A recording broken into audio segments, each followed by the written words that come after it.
Welcome student, संस्कार college की YouTube channel पर आपका हार्दिक स्वागत है।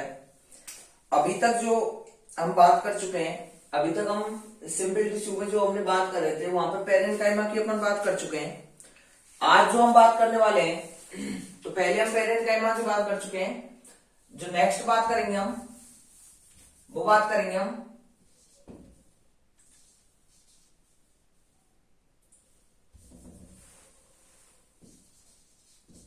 कोलेनकाइमा की।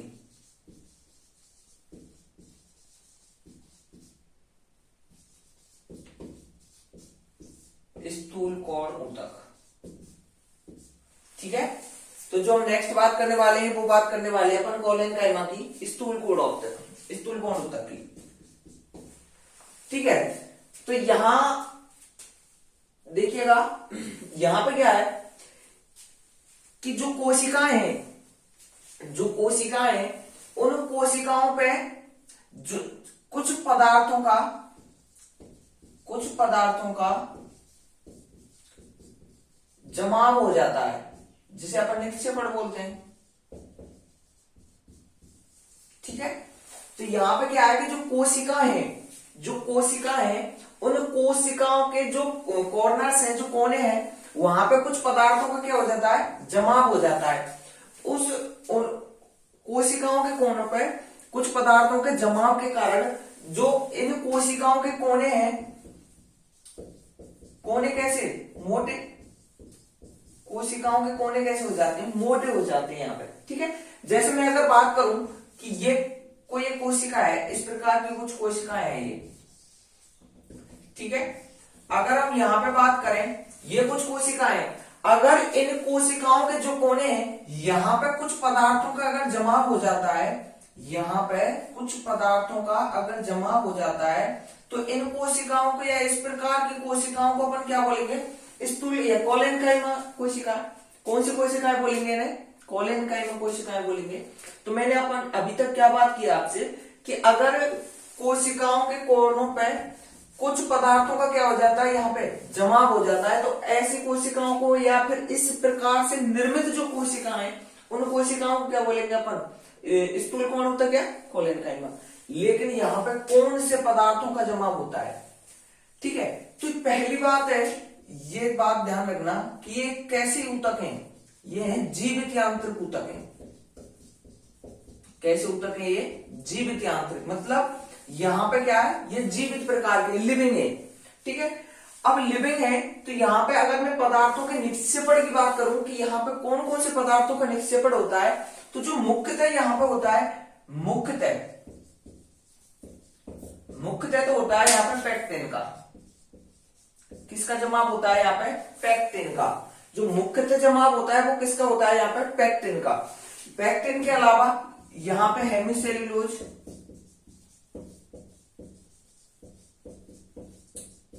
हेमिसेल्यूलोज का भी जमाव होता है। ठीक है, और अगर हम बात करें यहाँ पे कैल्शियम, किसका, कैल्शियम। ठीक है, इन पदार्थों का मुख्यतः जमाव होता है। लेकिन यहाँ पे ध्यान देने वाली बात क्या है कि यहाँ पे लिग्निन का जमाव नहीं होता है, या लिग्निन का निक्षेपण नहीं होता है।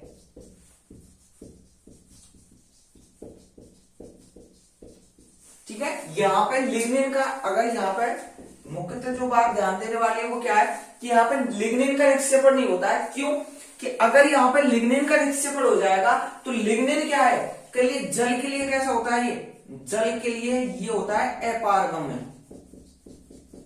ठीक है, जबकि अगर हम पेक्टिन की बात करें तो ये क्या होता है, जल के लिए पारगम्य। जल के लिए कैसा होता है, पारगम्य, मतलब यहां से जल आसानी से अंदर जा सकता है। यहां हम बात कर रहे हैं कि कैसे टिश्यू है, लिविंग टिश्यू है। तो लिविंग के लिए तो क्या चाहिए भाई, जल के लिए ऐसे ऊतक चाहिए जो जल के लिए कैसे हो, पारगम्य। क्योंकि लिविंग अवस्था में तभी तो रह सकता है जब यहां तक इसे क्या पहुंचता रहे, जल की पर्याप्त मात्रा यहाँ पे होनी चाहिए।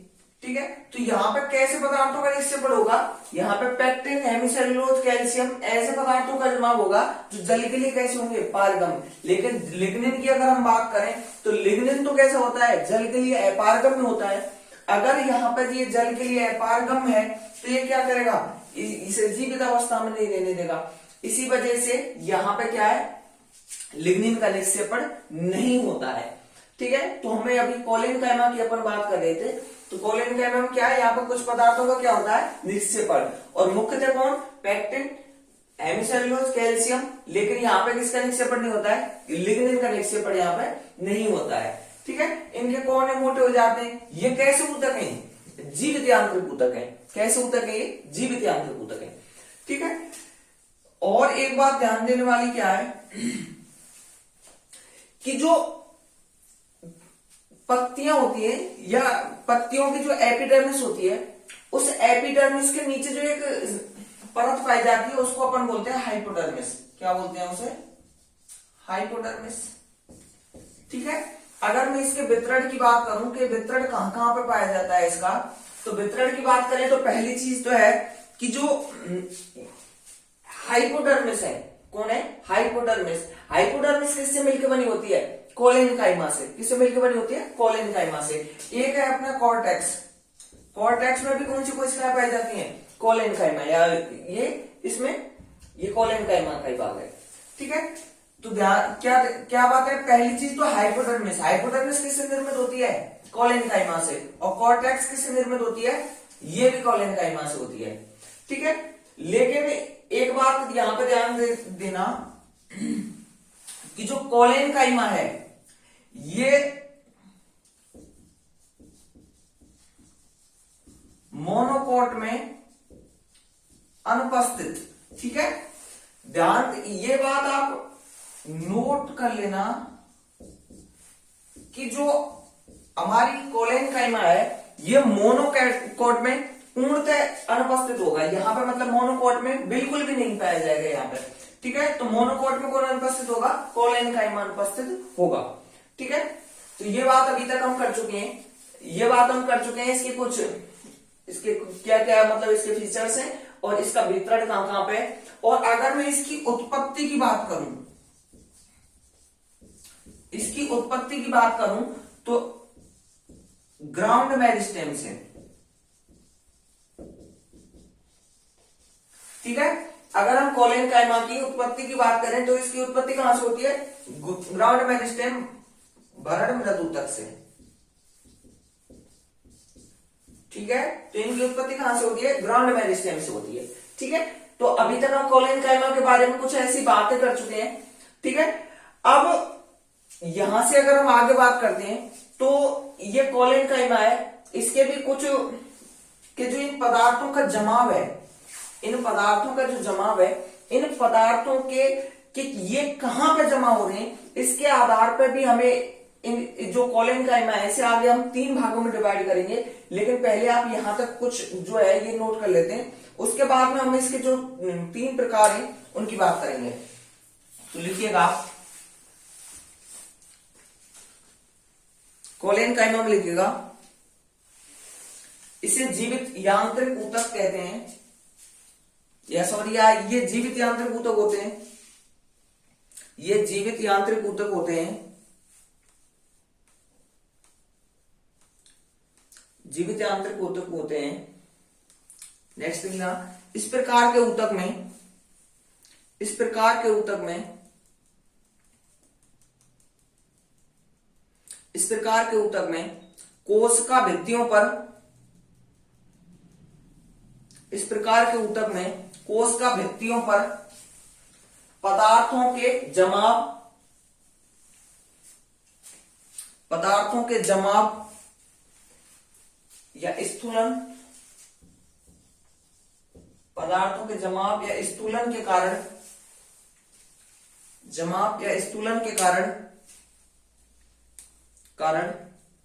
कोशिकाओं के कोने, कॉर्नर, कोशिकाओं के कोने, कोशिकाओं के कोने मोटे, कोशिकाओं के कोने मोटे या स्थूल, स्थूल कोई मोटा बोलते हैं ना पर, कोशिकाओं के कोने मोटे या स्थूल दिखाई देते हैं, मोटे या स्थूल दिखाई देते हैं। इसी कारण इन ऊतकों को, इसी कारण इन ऊतकों को, इसी कारण इन ऊतकों को स्थूल कोण ऊतक, स्थूल कोण ऊतक कहा जाता है, कहा जाता है। इन कोशिकाओं में, इन कोशिकाओं में, इन कोशिकाओं में पैक्टिन की, पैक्टिन की, पैक्टिन की जलरागी, मतलब जलरागी मीन्स जल के लिए पारगमन, पैक्टिन की जलरागी,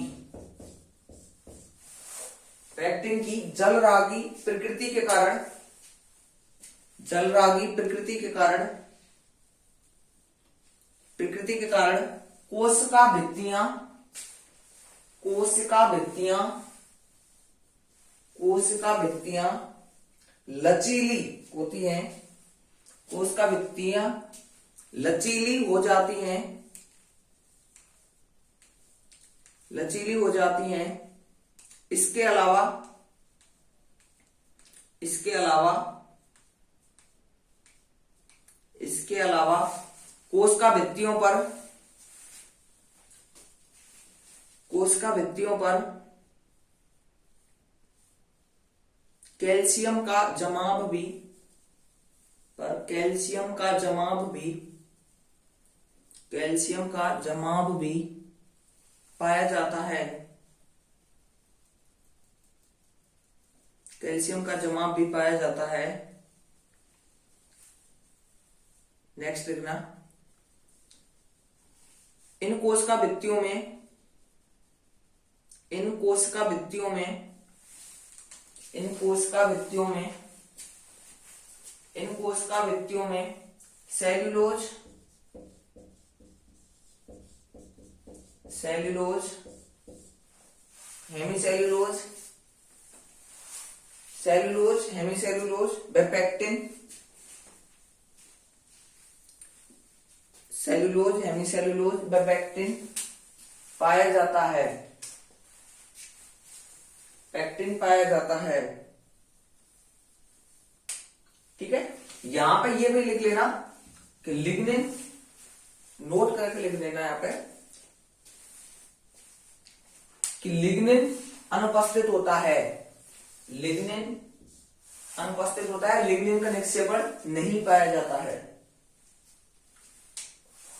लिग्निन का निक्षेपण नहीं पाया जाता है।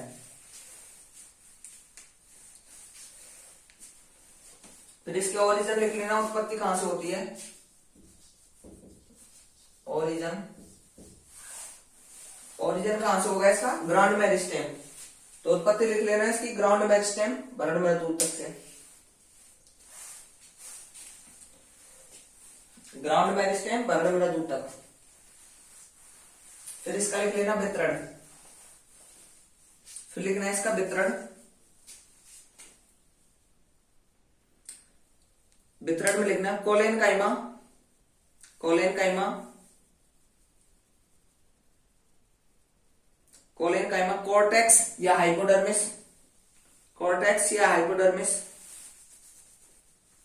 कॉर्टेक्स या हाइपोडर्मिस के रूप में पाया जाता है, कॉर्टेक्स या हाइपोडर्मिस के रूप में पाया जाता है।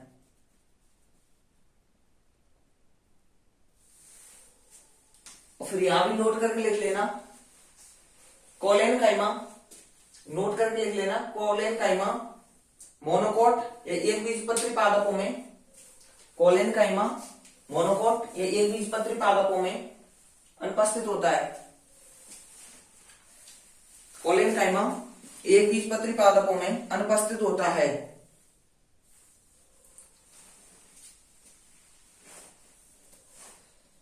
ठीक है, तो यहां तक अपन बात कर चुके हैं। अब हम इसके प्रकार की बात करें,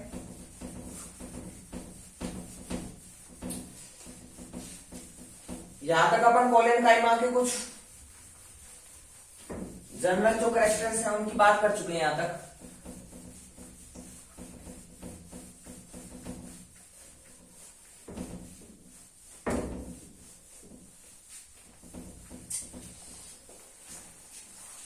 ठीक है, तो पहला है इसका पटेल या रेखीय स्थूल कोण ऊतक।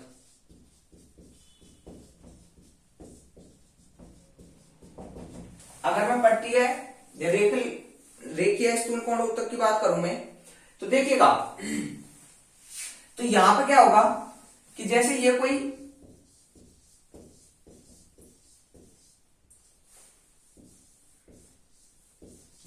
कोशिकाओं का समूह है,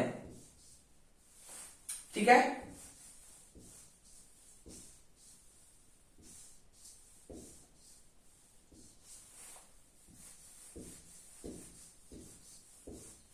ठीक है, अगर ये कोई कोशिकाओं का समूह है और इन कोशिकाओं की एक रेखा के रूप में यहां पे अगर कुछ पदार्थों का जमाव हो जाता है, कैसा होना चाहिए, एक पट्टी के रूप में या एक रेखा के रूप में, ऐसे अगर पदार्थों का यहां पे जमाव हो जाता है तो इसे बोलेंगे अपन कौन से, इसे बोलेंगे अपन पट्टी या रेखीय स्थूल कोण ऊतक। ठीक है, कैसा होना चाहिए यहां पे, एक पट्टी के रूप में।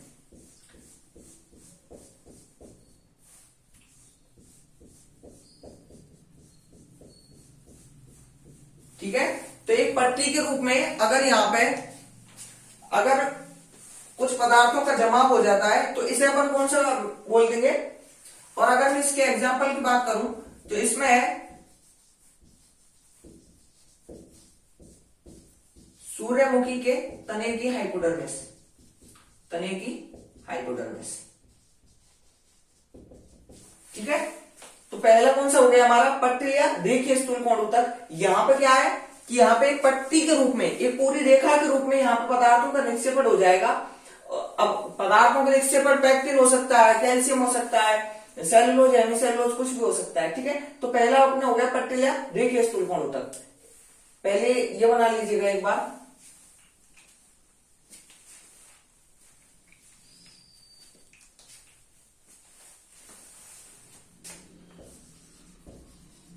लेमिलर या प्लेट,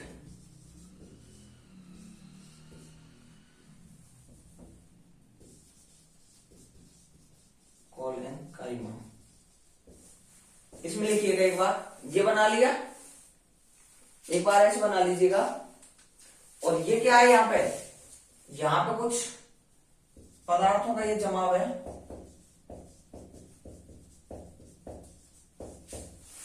इसमें लिखिएगा, यदि पदार्थों का जमाव, यदि पदार्थों का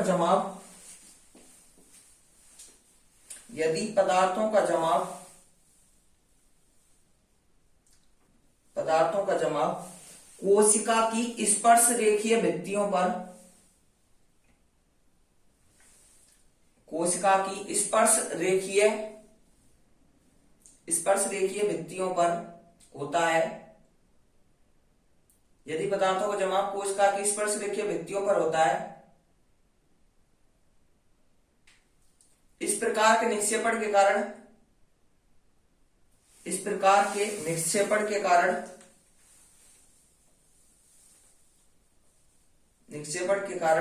कोशिकाएं स्तरित अथवा इस प्रकार के निक्षेपण के कारण कोशिकाएं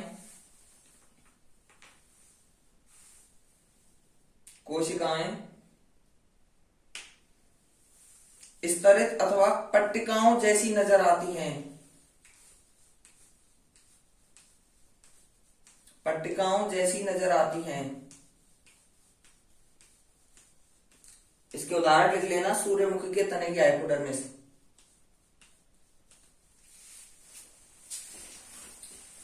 ठीक है, तो ये हो गया हमारा पहला। सेकंड है हमारा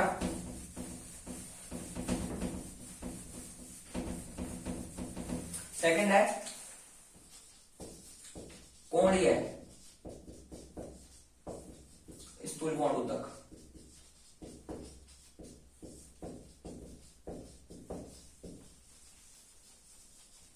एंगुलर कोलेनकाइमा। ठीक है, तो कोणीय स्थूल कोण ऊतक में क्या होगा, कि यहां पे जो पदार्थों का जमाव होगा वो कोशिकाओं के कोणों पर, कहां पे होगा, कोशिकाओं के एंगल्स, जितने भी कोण हैं वहां पे इन पदार्थों का जमाव होगा। ठीक है, अब कोशिका के कोण कौन से हैं, ये इसका एंगल है, ये एंगल है, ये एंगल है। ठीक है, अगर यहां पे पदार्थों का जमाव होता है, अगर कोशिका के कोणों पर पदार्थों का जमाव होता है तो इसे अपन कौन सा, इसे बोलेंगे अपन कोणीय स्थूल कोण ऊतक। ठीक है, और अगर हम इसके उदाहरण की बात करें तो ये होता है जितने भी, जैसे धतूरा में टमाटर के तने, मतलब हम कह सकते हैं सोलेनेसी कुल के जितने भी, सोलेनेसी कुल के, ठीक है, धतूरा में टमाटर के तने सोलेनेसी कुल में जो है वहां पे कौन सा अपना निक्षेपण पाया जाएगा, कोणीय स्थूल कोण ऊतक। ठीक है, ये लिखिएगा, पहले ये बना लीजिएगा एक बार, कोणीय स्थूल कोण ऊतक में।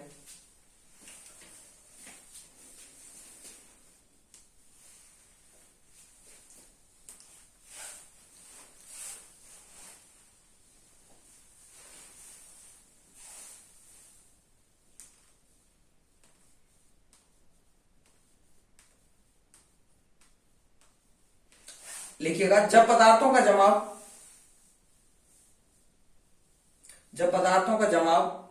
कोशिकाओं के कोनों पर होता है,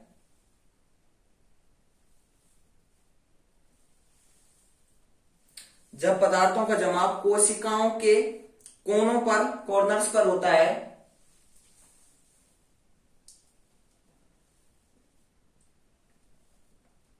तब इसका निर्माण होता है, तब इसका निर्माण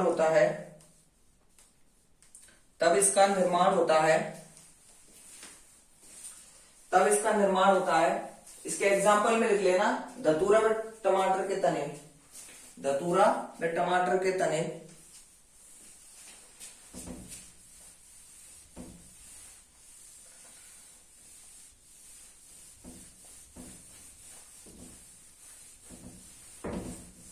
ठीक है।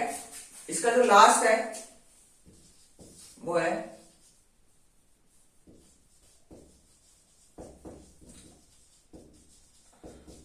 अंतरकोशिकीय स्थूल कोण ऊतक।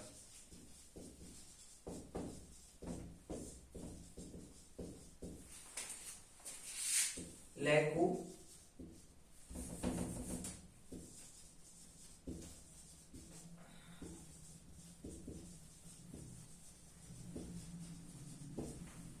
ठीक है, देखिएगा यहां पे क्या होगा कि जैसे कुछ कोशिकाएं, जैसे ये कोशिकाएं,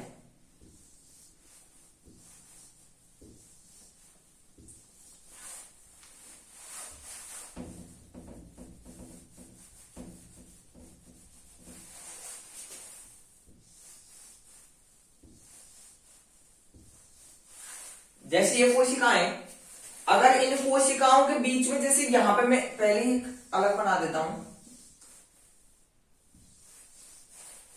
जैसे यहां पे अगर आप देखोगे यहां पे ये अंतरकोशिकीय अवकाश है, ठीक है, यहां पे क्या है, ये अंतरकोशिकीय अवकाश है, ठीक है, यहां पे भी यही है, जैसे यहां पे ये अंतरकोशिकीय अवकाश है।